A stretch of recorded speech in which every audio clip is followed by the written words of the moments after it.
Kimler geldi, kimler geçti? 3. sezon geldi. Lowbash 90 herkese merhaba. Ben Ray. Ben de Güneş. Hızlıca senden ilk görüşlerini alayım. 8 bölüm bu arada. Dakikalarda biraz kısalmış ama bence biraz kısa olmuş diyebilirim. Yani bölümler bayağı kısa, evet. Yani son bölüm dışında 25-30 dakikalık bölümler var. Evet. Öyle bakarsan.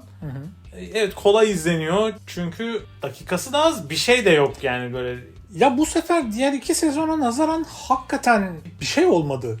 Bir şey olmadı. Bir şey olmadı yani. Yani konu az olduğu için dakika da az olmuş Aynen. bence.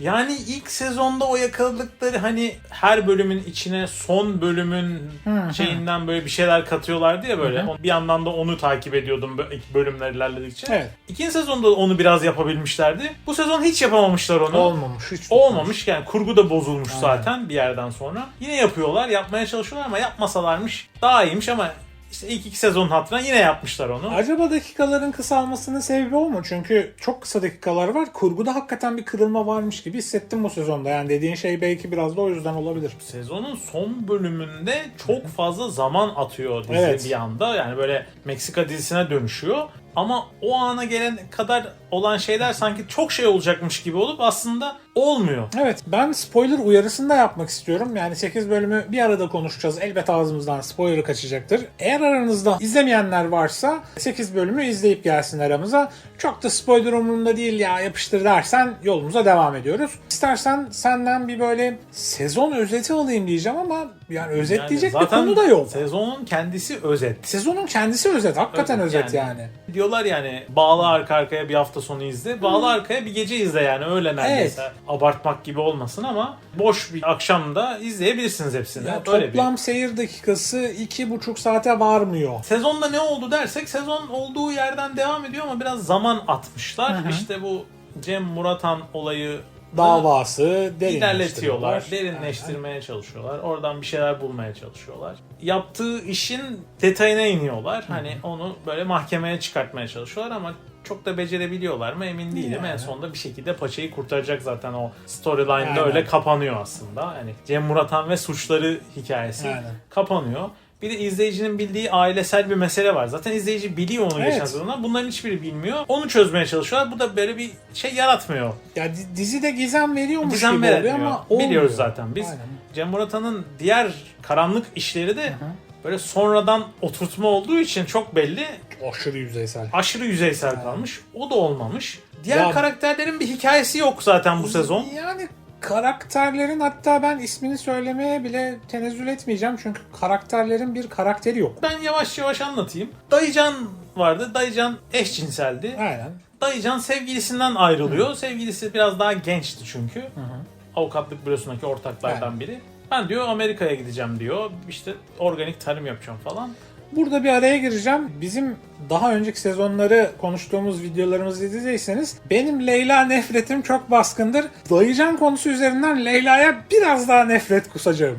Ya nefret edecek bir şey yok yani, karakteri öyle yazmışlar. Ben bir şey demeyeceğim, yorum yapmayacağım burada. Konusu bu kadar onun. Evet. Hani böyle bir konusu var. Başka da bir şey olmuyor bütün sezon boyunca. Ofis ayırıyorlarmış da yeniden kuruyorlarmış da zaten. Tamamen bununla ilgili. Aynen, Yani tamamen bununla ilgili. o kadar. Evli çocuklu olan karakterler, o üçlü. Çocuk bir kere görünüyor. Sanki çocukları yokmuş gibi Aynen. takılıyorlar. Ve onların hayatında hiçbir şey olmuyor. Yaptıkları tek şey davayı araştırmak. Ve Leyla karakterimizin sürekli Cem Muratan'la ilişkisinde hadi yapabilirsin, sen güçlüsün, sen Evet, şöylesin, yani sen destek, böylesin. moral destek Aynen. ekibi gibiler. Önceki sezonlarda biraz senaryoları vardı. Aynen. Bu sezon onların bir konusu yok. Feyyaz karakteri Boran Kuzum. Bu sezonda Bu sezon hiçbir şey yok. eğer bir karakter gerçekten hiçbir işe yaramıyor derseniz bu sezon Boran Kuzum'u değerlendirmemek için özel bir çaba harcamışlar yani. Evet, Boran Kuzum'un karakterinin tek olayı Cem Muratan'ın eski karısı Defne Defne. ile olan ilişkisinden dolayı Defne'yi oradan çıkaracak aparat olması. Aynen. Bunun dışında da böyle tatil şeylerinde yemek yapan adam, işte şef olan adam gibi böyle bir mekan sağlayıcı bir karakter rolü var.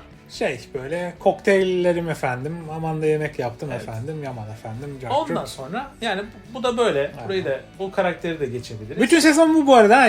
Bir bölüm anlatmıyoruz. Evet, bu. bütün sezonu Sezon bu. anlatıyoruz. En derinlikli karakter diyebileceğimiz Behzat Ç. Harun, Fatih Aynen. Artman, Ali. Ali karakteri. Ali karakteri ne? Yani çünkü geçen sezon böyle bir giriş yapıp Aynen. bir şey yapamamıştı. Bu sezon onun üzerinden gidiyor olaylar. evlenip boşanmış olması, o çocuğun velayetine ortaklığı, belgeselciliği, Aynen. kendi geçmişi, ailesinin sosyalist geçmişinden kalanlar falan. Hani biraz o karakteri tanıttı dizi, anlattı. Dizide 8 bölümlü bir sürü drama sahnesi var ama Evet. yani Tek oynayan. tek drama sahnesini gerçekten seyirciye geçirebilen oyuncu. Zaten dizinin içinde biraz drama unsuru olsun diye herhalde Fatih Artman'ı kullanmışlar. Çünkü diğer oyuncular çok oynadıkları karakterlerin drama yapacak bir durumu yok. Aynen. Zaten veremiyorlar da. Yani çünkü karakterler öyle değil. Ya ben esas olmamış bir şey daha söyleyeyim. Ve ben zaten o kadar çok şey yaptım ki böyle romantik bir sahne geçiyor işte Leyla ile Ali arasında falan. Ha, aynen okey diyorum. Geçiyorum çünkü 3 sezonda 4 tane falan buram buram aşk sahnesi izledik ki farklı insanlarla Leyla'nın. Evet, geçmemeye başlıyor. bir yerden sonra. Ali şey diyor. Ben seninle hayatımı geçirebilirim. Aynı ortamda eski sevgilisi var. Daha uzun süreli eski sevgilisi var. Rebound Guy var. Rebound Guy var. Eski kocasıyla davalık durumu var. Her Okuldan şeyi aşık olan biliyorsun. çocuk var. Oho, daha o var tabii. Sarp var yani. Herkes var. Her şeyi biliyorsun. Ben seninle hayatımı geçirebilirim falan böyle çok dramatik, çok romantik bir sahneye çekmeye çalışınca olmuyor. O biraz daha böyle mantıksal yaklaşmanız gerekiyordu. Böyle dünyanın en önemli aşkıymış gibi sohbetler ettiler 8 boyunca hele son bölüm. Ben gideceğim de senin kalman kalacaksın. gerekiyor da ay o kadar geçmiyor ki. Abi git kurtul.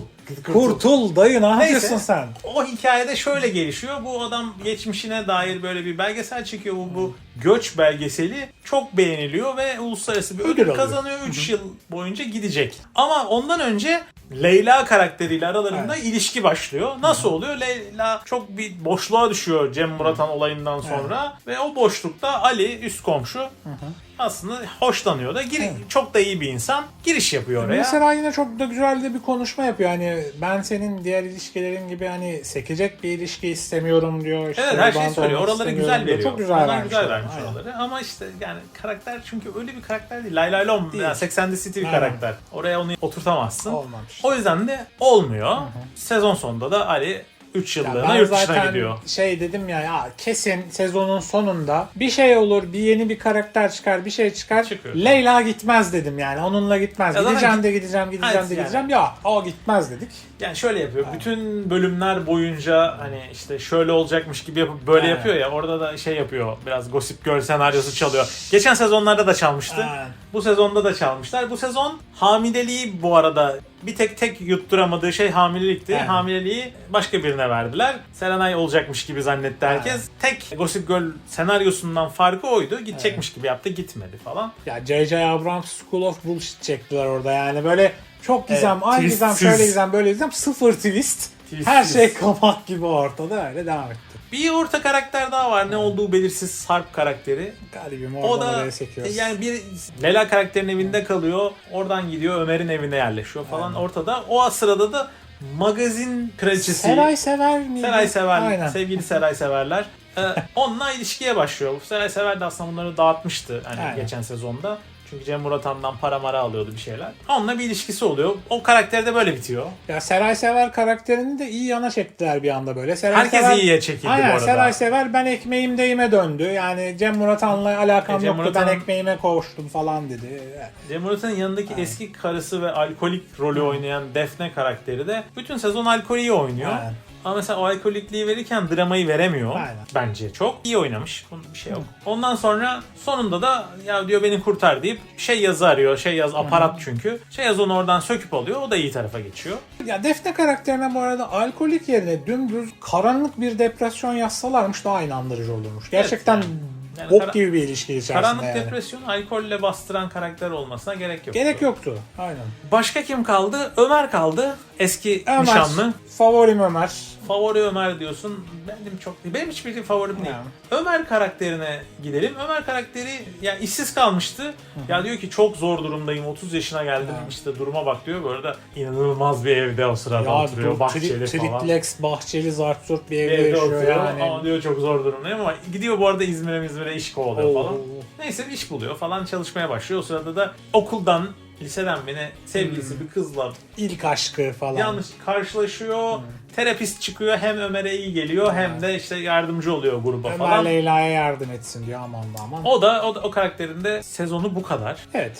Yani kadar. o karakterle de Ömer bayağı bir yakınlaşıyorlar. Hatta sezon sonunda bir Evet. hamile kimmiş dediğimiz O çıkıyor. hamile o çıkıyor. Yani ben şey dedim hala şey diyorum ya, Leyla hamile herhalde falan Yok. derken son bölümde gerçekten twist yapmamak için çok çaba harcamışlar. Yani en normal, en normi ne çıkarsa onu çıkartmışlar yani. O karakteri de ben Ygritte'e benzettim ama ya işte. Yok bence Bella Thorne. Sevenlerine selamlar. O terapist Bella Thorne hamileymiş, onu öğreniyoruz. Kim kaldı? Bitecek Cem Muratan kaldı. Cem Muratan aynen. Cem Muratan karakteri de ne yaptığı belli değil. Karanlık işler diyor. Yok mütedeyyin iş adamı diyor. Yok diyor işte Dubai'li iş adamı diyor. Karanlık tipler diyor falan filan. Bir şeyler yapıyorlar ama doğru düzgün anlatamıyordu onu. Yok. Bir de Serenay'ın hayatına girip çıkıyor. Hem davayla ilgileniyormuş gibi yapıyor. Evine giriyor çıkıyor böyle zorla. Ama hiçbir şey olmuyor da başına da bir şey gelmiyor. Sonunda da yüzleşiyor. En sonunda da kendi suçlarının itirafçısı oluyor. Böyle de enteresan değişik bir kafa var. Kurtulursun falan filan dediler ya, nasıl kurtuluyor? Kurtuluyor. Sarp'la yumruk yumruğa dövüşüyor. Sarp zaten her sezonun son bölümünde biriyle dövüşüyor. Aynen. Sarp sürekli Serenay'ın yanına gelen birisiyle dövüşüyor sürekli. O da bitiyor. Evet. Son karakter başrolümüz Leyla. Leyla karakteri dolanıyor, savruluyor bölümler boyunca. Savruluyor. Buddy peşinde koşuyor. Buddy'nin bir bölüm var. Buddy'nin kafasından izlediğimiz. Abi neden? Neden biliyor musunuz? Şey diyeceğim şimdi de neyse. Demiyorum. Yani bak. Çok sakat. Demiyorum. Ama bir bölüm var. Buddy'nin kafasından izliyoruz falan. Yani Buddy böyle bunalıma giriyor. Serenay da bunalıma giriyor. Serenay bunalımdan çıkıyor. Yani öyle dolanıyor. Drifting away. Zaten bölümlere de love bombing, Ya baba, gangbanging, ben- chartert.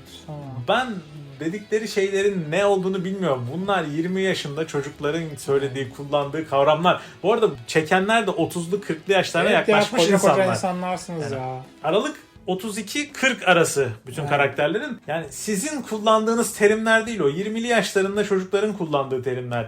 Ben zaten ne dediğinizi anlamıyorum. Ya da LinkedIn'de ders vermeye çalışan beyaz yakalı terimleri. Yani bunlar ne terimi bilmiyorum ben, hani öyle diyeyim. Onları kullanıp duruyorlar. Böyle bakmak gerekiyor. Ne demek istiyor ya burada falan diye.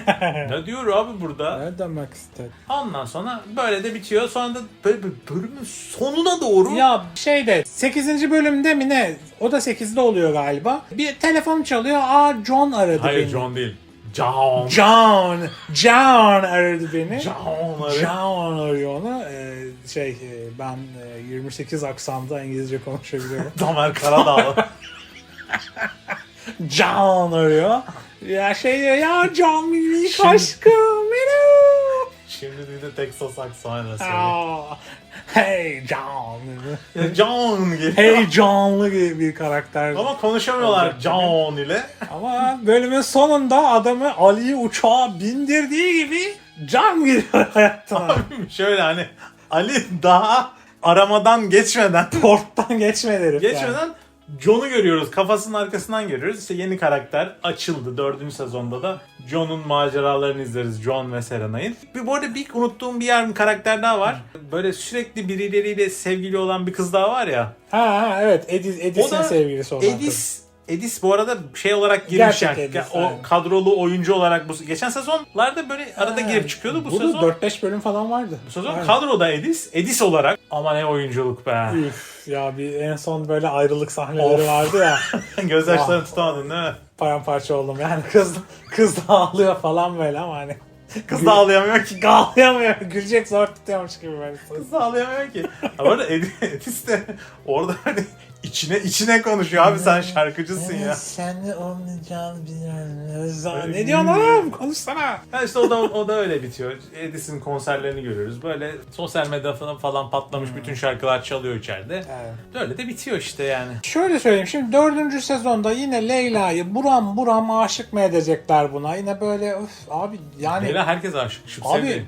4 bak 3 sezonda 2,5 yıl falan geçti. 2,5 yılda 4 kişiye sırılsıklama aşık oldu. Ya şöyle diyeyim. Bu kız üniversitede hani Ömer'le tanışıp sevgili oldu. Ondan sonra hayatı boyunca, yani avukatlık hayatı boyunca, profesyonel kariyeri boyunca da Ömer'le birlikte Aynen. oluyor ya, uzun. 7 yıl mı 8 yıl mı 7-8 ne birlikte yıl oluyorlar falan. ya. Aynen. Sonra evlenme kararı alıyorlar. Sonra başlıyor her şey. Aynen. Yani o an 7-8 yıl komple oturmuyor hikaye. Yok. Çünkü kadın çıp seviyor, bir onu seviyor, Ay, bir onu seviyor, bir onu seviyor. Rüyasında Cem Murat'ını görürken Ömer'in yeni sevgilisini kıskanarak konuşuyor falan böyle. Bu arada da Ali'nin yanında uyandı o gün. Ali'nin o gün de Ali'nin yanında uyanıyor. Yani abla sakin ol. Sakin ol şampiyon.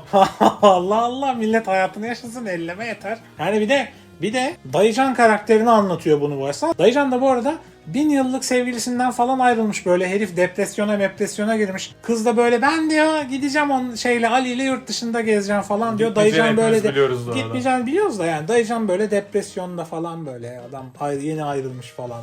Oradan oraya ağlaklı bakıyor. Ya kızım bir sakin ol ve herkes senin bir şeymiş gibi öyle kötü yazmışlar ki karakteri. İnsan yani Leyla karakterinden ben zaten 3 sezondur yani yazandan dolayı muhtemelen zaten de yani oyuncu ve Leyla falan hiçbir alakası yok. Yazılmış karakter o kadar kötü bir insan ki sevemiyorsun yani. Olmuyor. Evet, çok bencil bir karakter aslında. Bencil gibi değil davranıyor. Bencil değilmiş gibi davranıyor. İnanılmaz bencil. Ama bencil bir karakter izliyoruz aslında. Ve bütün karakterler de biraz karton. Yani Dayıcan karakterini falan mesela gay gösteriyor. Bunu çok dizi yapmıyor. İşte Türkiye'de yapılmayan, çok da bulunduğumuz dönem içerisinde olmayan şeyleri yapıyor. Ve zaten bundan da böyle büyük hikayeler anlatmasını aslında beklemememiz lazım. Ama hani biraz bir şey anlatsaydı güzel olurdu. Bu sezon sanki biraz böyle hadi yapalım da bitirelim bu sezonu gibi olmuş. Evet ama işte abi bir de böyle devam da edecekler. Ona karar vermişler. Edecekler belli canım. Devam edeceksen niye böyle bir sezon çekiyorsun? Karakterler çok genç bir hayat yaşıyorlar. Evet. 20'li yaşlarının ortasındaki insanların hayatları gibi böyle 30'lara yaklaşmış ama karakterler Ortalama 35 35 ortalamayla olduğu için hani karakterler biraz büyük bu hayat için. Mesela bu sezon o kadar fazla partileme şey yoktu. Evet. Niye? Karakterler de büyüyor gitgide. Yani onun da bir etkisi var. Yani yaşlanıyor yani karakterler. Bunu engelleyemezsin. Yani Medcezir tayfayı buraya topladın ve bir 80 City tarzı genç yetişkin dizisi yapıyorsun. Ama işte karakterlerin artık koca adamlar oldu. Ya öyle. Yani o yüzden de diyeceğim şu ki abi bomboş bir sezon çekmişsiniz. Hiç olmamış. Abi hiçbir şey yerine oturmamış. Zaten dizi boş zaten. Hani ilk 2 sezonda boştu ama boşu güzel yapıyordu. Evet. Bu sezon boşu güzel yapamamış gibi. Bu Yani sefer bomboş olmuş yani. Sıkıntısı bence o. Yoksa Türkiye'deki platformlar için yapılmış en istikrarlı işlerden biri. Yani Hakan Muhafız değil sonuçta. Evet bu doğru. Yani peki sezona puanını alayım. 5. 5 kafi ya. 5. Yani daha fazla değil. Yani iyi oyunculuk da gördük. Rezalet oyunculuk da gördük. Saçma sapan sahneler. Zaten buradan oyunculuk aslında beklemiyoruz. Evet, buradan daha çok böyle dramayı bize yedirebilmesini bekliyorduk. Yediremediği için zaten işte puan düşük yani bizce. Ya yapmaya çalışıp yapamadığı şeylerden dolayı benim Aynen. sıkıntım var. Aynen. Hani zaten geçen sezon bir tutmuş matematiği uygulamaya çalışmışlar ama bu sefer sanki oyuncular biraz tepki koymuş gibi oynamaya. Hani o kadar o ilk 2 sezondaki heyecanları yok gibiydi. Fatih Artman zaten diziden böyle çıkacağını uçarak uzaklaşmaya karar vererek. Uçarak uzaklaşıyor ve uzaklaştığı anda kim geliyor? John geliyor. Amerika'dan John geliyor. Tourniquet'i bıraktı. 7 aksan yaparım. 7 aksan, 8,5 aksan. 7 kere düşerim, 8 kere kalkarım. Yani kimler geldi kimler geçti de yani bizim için bir dizi bu yüzden. Daha da ötesine geçer mi bilemiyorum. 1. ve 2. sezon için çektiğimiz videoları izlerseniz orada daha çok övdüğümüzü görürsünüz. Evet. Bu sezon içinde ben artı olan şeyi söyleyeceğim. En azından farklı. En azından bu dönemde farklı bir şey yapıyor. Ya sürekli silah sıkan bir dizi değil mesela. Türkiye'nin batılı yüzünü gösteriyor biraz. Hani bu hayatlar da artık hani o kadar çok Türkiye'nin doğuya dönük yüzünü gösteriyorlar ki televizyonda. Biraz da batıya yönelik yüzünü biraz fazla batı gösteriyor ya ama Türkiye'nin doğusu bile doğusundan sıkıldı o dizilerden ya. sıkılmıştır yani artık. Yani yeter diyordur. Konakta geçmesin artık bir dizide. O bakımdan iyi. Yani devam etmesini, 4. 5. sezonunda olmasını isterim ama belki bütün karakterleri değiştir. Mesela Skins'te yapıyorlardı değil mi onu? Aynen. Bütün karakterleri değiştirirsin, yepyeni bir hikaye yazarsın. 1-2 oyuncu harici neredeyse full recast Yapıyorsun Skins ki öyleydi. Aynen. gençleşmesi lazım. Aynen. Çünkü sen sürekli genç yetişkin hikayesi anlat. Ya ghosting bir şeyler, love bomb bir şey diyorsun da bunlar artık koca insanlar yani. Aynen. O bitti yani onlar için. Skins'te mesela ne yapmışlardı? Son sezonda eski karakterleri toplayıp böyle veda ettirmişlerdi ana konuya. Kapatmışlardı dükkanı. Ya burada konuyu devam ettireceksen evet biraz daha yetişkinleşmesi gerekiyor her şeyin Yani diyorum. Skins falan dediğimiz için yaşımız da tam net çıkıyor. Hakikaten ya.